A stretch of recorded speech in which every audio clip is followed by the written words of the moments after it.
Hey nature lovers, it's Kayla. Welcome to Nature Will Nurture. Today / this weekend I have to do repotting, fertilizing, if I can get to it, pruning and propagating, because we are about to hit springtime anytime now. We're about to hit 12 hours of daylight, and that's when plants really start kicking into gear. And I just want to get some preparation ahead of time. When it starts getting warm, that's when I'm going to repot my big plants outside. But this weekend I'm going to do some more manageable plants. So first I need to water a couple plants that I'm going to repot tomorrow, so at least they've got less shock when I do repot them. So I will do that first, and then we'll go ahead into the kitchen where I've spread out, and we'll start repotting some plants.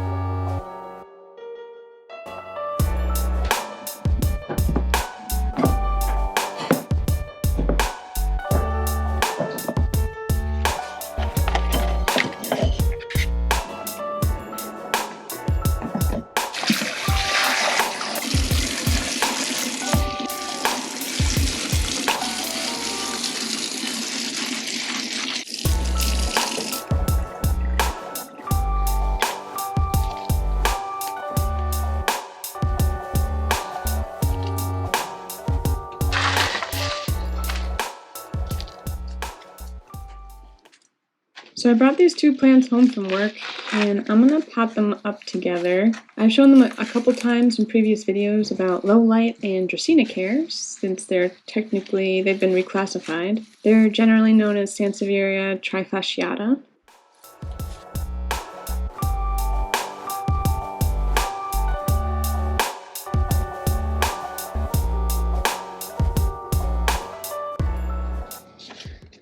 The potting mix I'm going to be using is Happy Fry by Fox Farm, mixed with some of their Ocean Forest blend and cocoa coir, with amendments like perlite, which is a puffed volcanic glass. I do wear an N95 mask while using this because it's super dusty.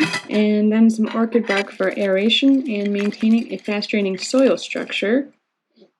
I do have to break up what pieces of the bark I can, since they can be quite large. What sorts of soil amendments do you prefer to use? I have also chosen to use a terracotta pot or a clay pot to also help protect against overwatering, since the unglazed clay pulls excess water out to evaporate quicker. Now I'm just backfilling the soil around the plants, occasionally tapping the pot to fill any air pockets that might be in there. I want to leave about an inch or so from the lip of the pot so that when I do water, it doesn't run off the sides.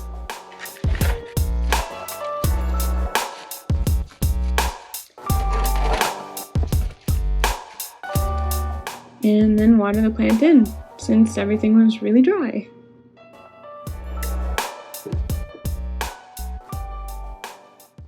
This Dracaena Compacta was also featured in my Dracaena care video. I replaced this guy from an account at work as well, hence why its roots have gotten so bad. I need to cut the roots off the bottom of the pot, since there's no way I'm getting it out of the pot without that. So I'm sanitizing my tool first.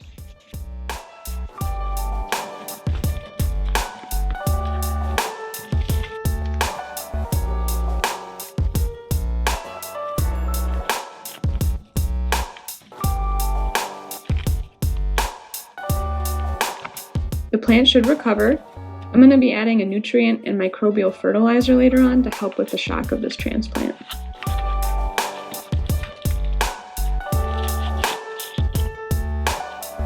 This poor plant is so root bound. I'm massaging the root ball to try and loosen as much as I can.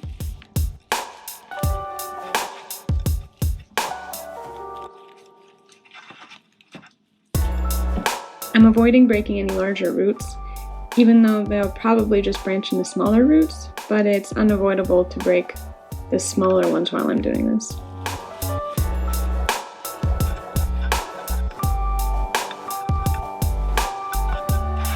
That's pretty much all the soil that was left in there. It's basically just dust at this point. The soil mix is similar to the snake plant a minute ago, but instead of perlite, I'm adding horticultural charcoal, which gives microbes a place to live and maintain the soil structure.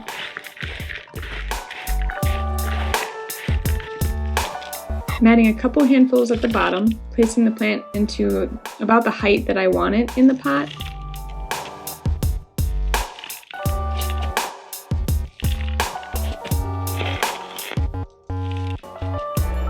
Giving it a couple of taps. And I'm pressing down into the soil to stabilize the plant.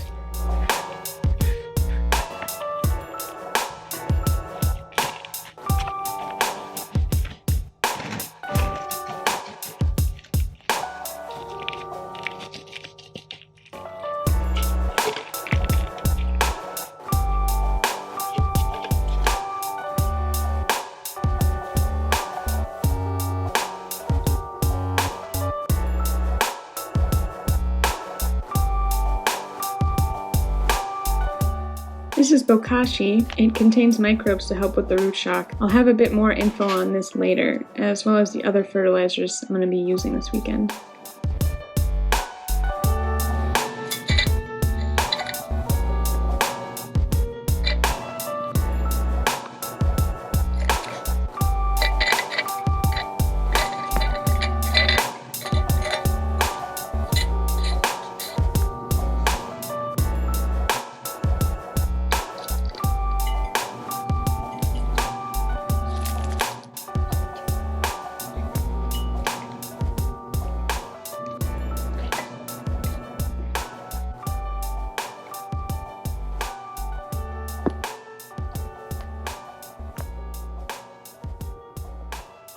Just been watching the birds.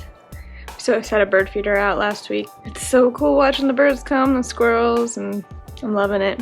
Anyways, I'm about to go fertilize. I fertilize organically at home. I like experimenting with different fertilizers. We go to a grocery store nearby and get really interesting different fertilizers. And so I'll show you what we've got. Espoma indoor plant food is made from things like hydrolyzed poultry manure, bone meal, and kelp extract, plus a bunch of microbes and microbe food. Buddha Grow contains things like bat guano, kelp, yucca extracts, molasses, humic acid, and worm castings, used when you're growing plants for foliage rather than flowers. Black humic acid is used to stimulate microbial activity, which helps to make nutrients available for plants to use. It also contains fulvic acid. Bokashi is fermented rice bran, cow manure compost, and molasses. This brand also includes compost from Malibu Compost in California. Usually it's used as a top dressing, but Drew said he'll also dip the roots of the plants into the bokashi before transplanting it to help reduce shock. And worm castings. This brand is made of things like Canadian sphagnum peat moss, worm castings, bark, and other forest materials. It's a soil conditioner used for improving soil structure, drainage, and nutrients.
One thing I want to say about fertilizing, if you're using chemical fertilizers to feed your plants, make sure it's been watered first to prevent root burn. I shouldn't have to worry about this since my fertilizers are all organic and very gentle to use.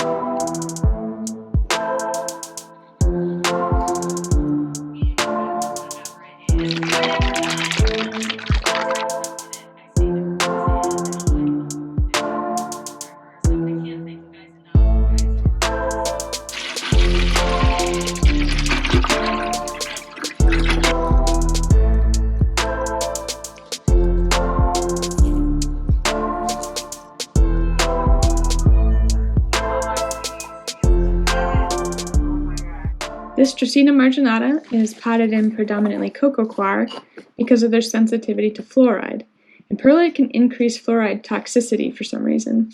Cocoa coir lacks nutrients, so I have to add them in to help the plant out. So I add extra worm castings a bit more regularly to this pot.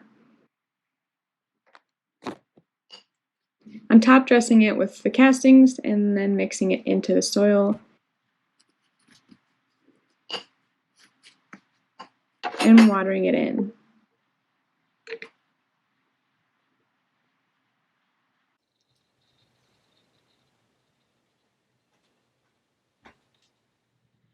Okay, so next day, it's Sunday, and I need to repot those couple of plants that I watered yesterday.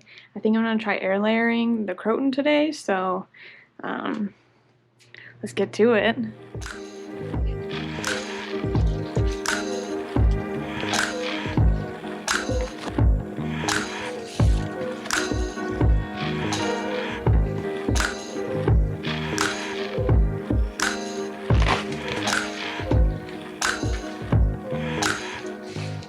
This philodendron is in its original soil mix that it came in, and is compacted and hardened over time. But what I found is that there's actually a mesh plastic piece at the bottom, and the roots have grown through it. So I need to untangle them and pull the piece out. I'll be sure to add bokashi in to help with the shock.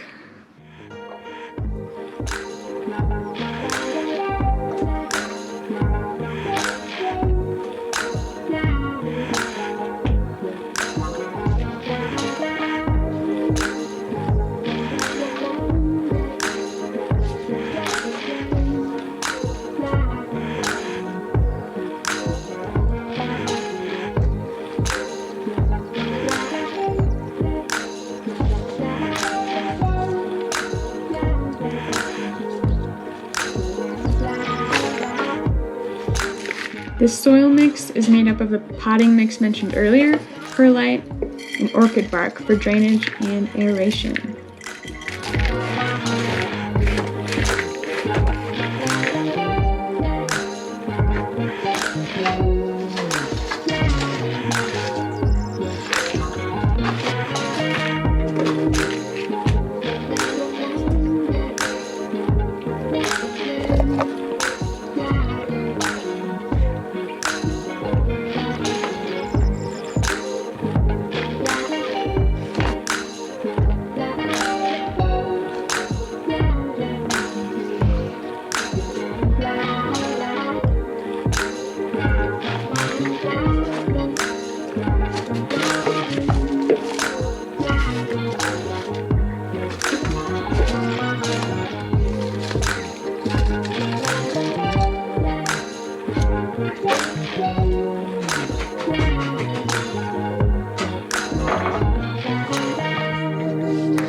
I used to put small squares of window screen to cover the drainage holes of the pots to prevent as much soil from falling out as I could.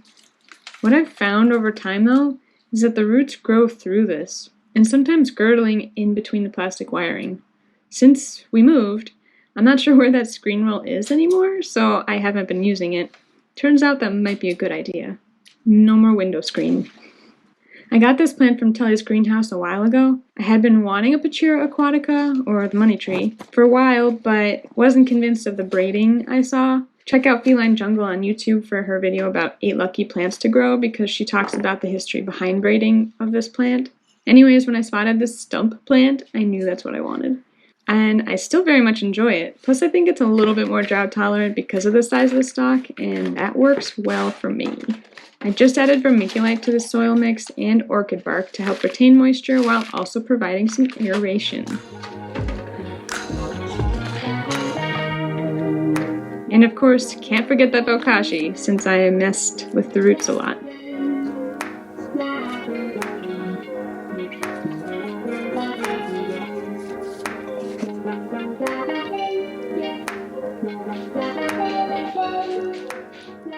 So we're now gonna air layer this guy. This is my grandmother's Croton. It's kind of lost a lot of leaves, but I want to air layer this area right here. So let's get to it. I'm gonna cut from here to here. Before starting, I sharpened and sanitized the knife. I'm not pressing too hard, just enough to break through the outermost layer of the woody stem. Another way of doing this is by cutting into the plant at a 45-degree angle, only about a third of the way in, placing something woody like a toothpick in the wound to prevent it from closing, and then wrapping it with moss and plastic wrap like I'll be doing in a moment. I'm not doing it this way because I don't have any toothpicks. That way was demonstrated during my Master Gardener course on my Dracaena marginata that you saw me fertilizing earlier, only that was the top part. I sold the mother plant when we moved. This layer is called the periderm.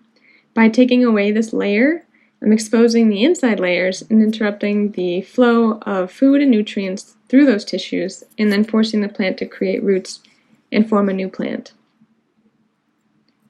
This cutting should root in about 3 or 4 months, and by the end of the summer I will be well established in the moss, and I can cut below the rooted portion and pot it up.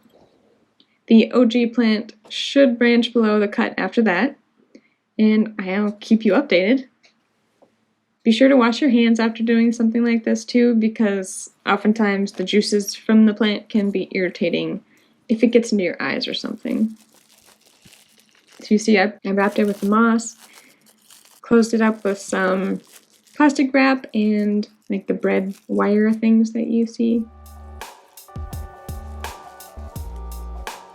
Cool. Thanks for hanging out with me this weekend. I didn't get a chance to prune, so I might try to do a little video on that, like a shorts video. I'll give that a try sometime soon. But yeah, the plant room's starting to shut down for the night, and I just got out of the shower, about to make some dinner, or help Drew make some dinner. Yeah, call it a night. So thank you for watching. Please subscribe if you're not subscribed already. Like this video, share it, refer back to it if there's some good information in here that you thought was useful. Yeah, have a good one.